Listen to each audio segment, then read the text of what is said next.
Assalomu alaykum. Hurmatli deputatlar va siz ishtirokchilari. Xalq deputatlar shahar kengashi navbatdagi 22-sessiyasida 20 nafar deputatdan 15 nafar qatnashmoqda.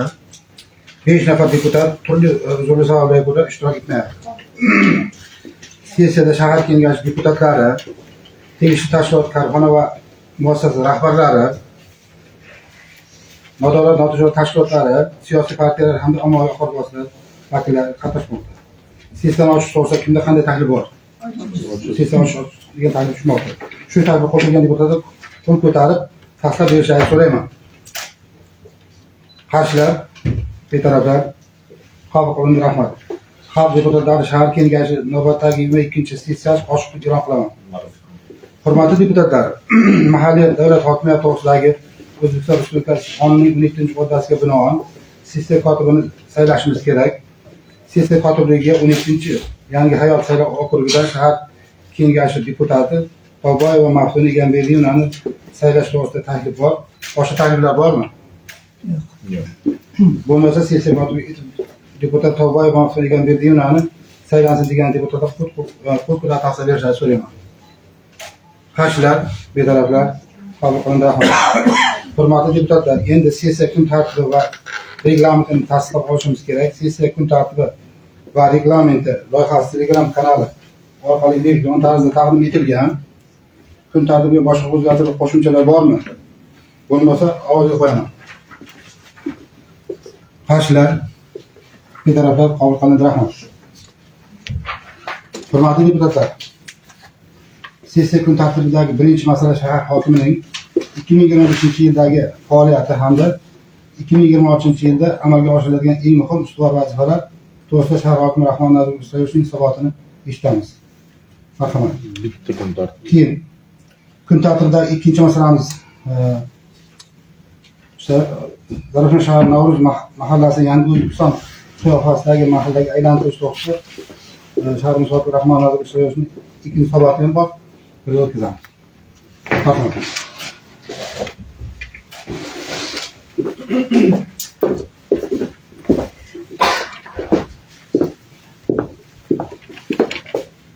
Assalomu alaykum hurmatli deputatlar, sessiya ishtirokchilari. Demak, ikkita kun tartibi bo'yicha hisobotga qo'yilganman.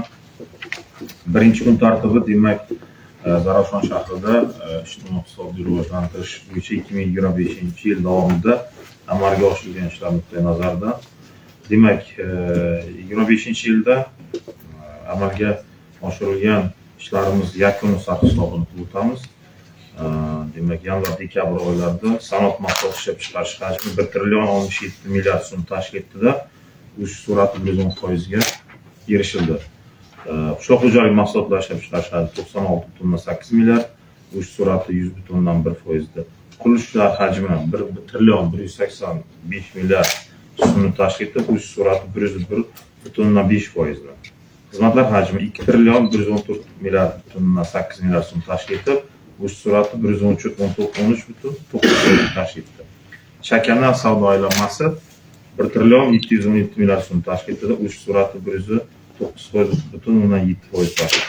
Asosiy kapitalga kiritilgan investitsiyalar hajmi 1 trillion 381 milliard so'm, o'sish sur'ati 111% tashkil etdi. 2025-yilda hududiy investitsiyalar bo'yicha Zarafshon shahrida yakuni bilan 56 ta loyihalarimizni birgalikda sizlar bilan ishga tushirdik. Ashula deputatlarimiz bir nechta asbob qatnashib, lenta kesish jarayonlarida qatnashdi. Demak, 56 ta loyihamiz 584 ta yangi ish o'rni bizga imkoniyatini yaratib berdi va 15,4 million dollarlik ekvivalentdagi demak investitsiyalar kiritildi. 2025-yil yakunida demak qiymati 17,8 million dollarlik 56 investitsiya loyihalari to'liq ishga tushirish bilan 519 ta ish o'rni yaratilishiga erishildi. Shuningdek, qo'shimcha ishga tushirilgan demak qiymati 22 milliard so'mlik ikkita investitsiya loyihamiz to'liq ishga tushirilganda 68 ta ish o'rni yaratdik va yoshlarimizni ushbu ish o'rnlariga ishga qo'ydik. Shaharda xorijiy investitsiya nuqtai nazaridan to'xtaladigan bo'lsak, 50 million dollarlik xorijiy investitsiya o'zlashtirib berilgan edi. Demak, yil yakuni bilan 51 million dollarga demak erishdik va 103% xorijiy investitsiyani rejasini bajardik. Eksport bo'yicha reja 5,1 million dollar edi. 6 ta eksportyor korxonamiz bilan 7,4 million dollarlik eksport mahsulotlarini demak chet davlatlarga yo'naltirdik. Hurmatli sessiya ishtirokchilari, endi driver loyihalari bo'yicha ham hisobot bersam, Zarafshon shahrida 2025-yilda 6 ta driver loyihani amalga oshirish natijasida demak birinchi va ikkinchi bosqichga bo'lib olganmiz. Sizlar bunda bevosita ishtirok etdinglar. 3 ta loyiha ishga tushirilishi belgilandi. Shu maqsadda respublika byudjetidan 7,3 milliard so'mlik mablag' ajratilib, birinchi bosqichda 180 ta ish o'rni yaratildi. Bu bilasizlar, anaqa 24 Shukrona kafesi, 79dagi loyihalar va 14-maktab ro'parasidagi mana shu do'konlarimizni ko'chasi yerga ham transformatorlar qo'yildi, kabellar tortib berildi va tadbirkorlikni qilish uchun qulay sharoit yaratildi. Ikkinchi bosqichda ham biz loyihalarimizni amalga oshiryapmiz. Bu hozir mana bilasizlar, Marvarid ko'lining atrofidagi loyihamiz va mikromarkaz loyihalarimizdir.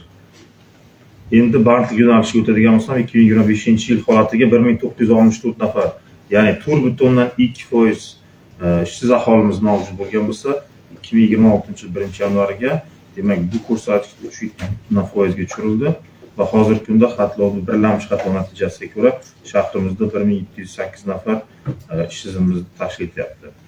Demak, 2025-yil yanvar-dekabr oylarida shahrimizda 5600 ta ish o'rni yaratilishi belgilangan bo'lsa, bu rejani 6886 ga demak qadar yaratdik. Va tijorat banklari bilan birgalikda 4417 ta ish o'rinlar belgilangan bo'lsa, 5856 nafar, jumladan 2048 nafar doimiy ishga, 3808 nafar aholi tadbirkorlikka jalb etish va 508 nafar qurilish sohasida va 112 nafar boshqa yo'nalishda yangi ish o'rinlari yaratildi. Shu 2026da ham biz shu doimiy ishni va aholimizni tadbirkorlikka yo'llash yo'nalishlarini o'zimizga pirovard maqsad qilib olganmiz. Demak, kambag'allik bo'yicha to'xtaladigan bo'lsak, 2025-yilda 152 ta oila kambag'allikdan chiqarish reja belgilangandi. Demak, bilasizlar, bu hozir ijtimoiy reyestr, fuqaro o'zi onlayn murojaat qilsa bo'ladi va ana shu nuqtai nazardan 152 ta, 195 ta oila bilan ishladik va ularga 352 turdagi bandlik xizmatlari ko'rsatildi. Bundan 132 nafar doimiy ishga, 62 nafar subsidiya va kreditlar, 152 nafar tadbirkorlikka jalb etildi va 3 nafar fuqaromiz kasbga o'qitildi. Tadbirkorlik to'g'risida gapiradigan bo'lsak, 2025-yilda hurmatli prezidentimiz yaratib bergan bilasizlar 4 ta tajriba bor. Bizda Sayxonobod tajribasi bo'yicha demak o'sha tadbirkorlarni qo'llab-quvvatlash, moliyaviy qo'llab-quvvatlash nuqtai nazaridan 600 ta mikro loyihani amalga oshirish bo'yicha reja olgandik, 703 taga bajardik. Oilaviy tadbirkorlikni rivojlantirish dasturidan esa 7,1 milliard kredit ajratish rejasida 8,2 milliardga kredit ajratildi. Ya'ni fuqarolarimizni oilasi bilan tadbirkorlik qilish ishtiyoqlari va ularni nima deydi, daromadini oshirish nuqtai nazaridan ancha fikrlashi va tadbirkorlikka bo'lgan qiziqishi oshmoqda. Biznesga birinchi qadam dasturidan esa 12,7 milliard so'm kredit ajratish reja qilingan bo'lsa, 17 milliard kredit ajratildi. Kichik biznesni uzluksiz qo'llab-quvvatlash kompleksidan 29,8 milliard so'mlik kredit ajratildi. Hurmatli sessiya ishtirokchilari, 26-yilda rejalarimizga to'xtaladigan bo'lsam, demak 26-yilda biz barcha komplekslar bilan demak makro iqtisodiy ko'rsatkichlarni stabil ta'minlash, shaharda demak inflyatsiyani jilovlash, ishsizlikni, bandlikni va kambag'allikni o'zimizga ustuvor vazifa qilib olganmiz. Demak, bu maqsadga erishish uchun, prognozlarga erishish uchun sanoat mahsulotlaridan 108%, qishloq xo'jalik mahsulotlaridan 104%, qurilish ishlari hajmini 107% va bozor xizmatlari esa 113,8% deb reja qilib oldik. Bandlik rejamiz esa mana hozir xabarlarimiz bor. Demak, bu 4 ta yo'nalishda bo'ladi. Birinchisi aholini doimiy ishga joylashtirish, aholini daromadini oshirish, yashirin ish o'rinlarini soydan chiqarish, maqsadli ko'rsatkichlari bo'yicha 11965 ta belgilangan. Shundan doimiy ishga 2111 tasi, daromadini oshirish bu yerda 6514 eng katta ishimiz shu yerda. O'rta holdagi daromadini topgan bo'lsa-da, o'zini nima deydi, kelajagiga bir so'm orttirolmayotgan ahvolimiz ham bor. Shuning uchun ularni daromadini oshirish nuqtai nazaridan biz o'zimizga rejalarni olganmiz. Ish o'rinlarini soydan chiqarish, ya'ni legallashtirish deyiladi bu yo'nalish. 3340 ta o'zimizga maqsad qila oldik. Albatta Zarafshon shahrining 2026-yil yakuni bilan kambag'allikdan xoli hududga aylanish maqsadimiz. Driver loyihalarimiz bo'yicha 4 ta loyihamiz 13,5 milliard mablag' ajratilmoqda. Hududiy investitsiya bo'yicha shaharda 26-yilda 53 ta loyihani belgiladik, 23,8 million dollar va bu yerda 500 ga yaqin yangi ish o'rni yaratamiz. Xorijiy investitsiya bo'yicha 62 million dollarni bu aniq investitsion paketi bor bo'lgan va istiqbolli 30 million dollarlik xorijiy investitsiyani o'zimizga maqsad qildik. Eksportni ham demak o'tgan yilda kam bo'lmagan holatda amalga oshirish rejasini menimcha 5 million dollarga dan oshiramiz deb hozir birgalikda buni ishda amalga oshiryapmiz.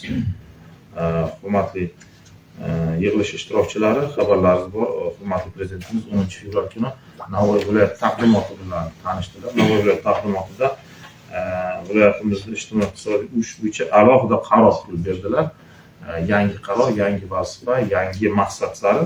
Demak, shu qarorda xususan Zarafshon shahri bo'yicha to'xtaladigan bo'lsak, bizning barcha takliflarimizni hurmatli prezidentimiz qo'llab-quvvatlab qarorga kirgizib berdilar. Bilasizlar, mana oldinlari viloyat markazlarida faqatgina jamoat transportini gruppa shartnomasi orqali qo'llab-quvvatlash sharoitlari bo'lardi. Hozir bizning tadbirkorimiz bu sharoitga ega emas edi. Shuning uchun ham Olmaliq shahri misolida demak ehtiyojdan kelib chiqib avtobus va mikroavtobuslarni demak xarid qilish orqali gruppa shartnomasi asosida jamoat transport xizmatini yanada rivojlantirish bo'yicha taklifimiz kiritildi. Davlat ahamiyatiga ega bo'lgan A379 avtomobil yo'lini rekonstruksiya qilish bo'yicha 22 kilometrni rekonstruksiya qilish kiritildi. Va Navoiy Zarafshon Shodod yo'lini temir yo'l qatnovini yo'lga qo'yish va elektrga aholimizga qulaylik yaratadi. Shahrimizdagi Konchilar mahallasidagi 360 o'rinli 7-son va Bahor mahallasidagi 240 o'rinli 9-sonli davlat maktabgacha ta'lim tashkilotini mukammal ta'mirlash va eng qiynalib ketgan masalamiz bilasizlar 1960-yildan 1985-yilgacha qurilgan ichimlik suvi tarmoqlari, oqova suv quvurlari bilasizlar o'zi ancha ma'nan eskirgan va ular almashtirishga muhtoj. Buni ham hurmatli prezidentimiz ma'qullab, ana shu Zarafshon, Uchquduq, Zafarobod, Navoiy shaharlarida kompleks yondashish va ichimlik suv quvurlari bilan oqova suvlarni yangisiga o'tkazish topshirig'ini berdilar. Hurmatli deputatlar, demak mana hozir birgalikda mana o'rinbosarlarim bilan birgalikda shu tashabbuskorlikni, proaktivlikni o'zimizga nima deydi, tamoyil qilib, shu xalqimizda Zarafshon shahrini ijtimoiy-iqtisodiy rivojlantirishda barcha kuch va vositalarimizni yo'llaymiz. Rahmat, bu birinchi savol.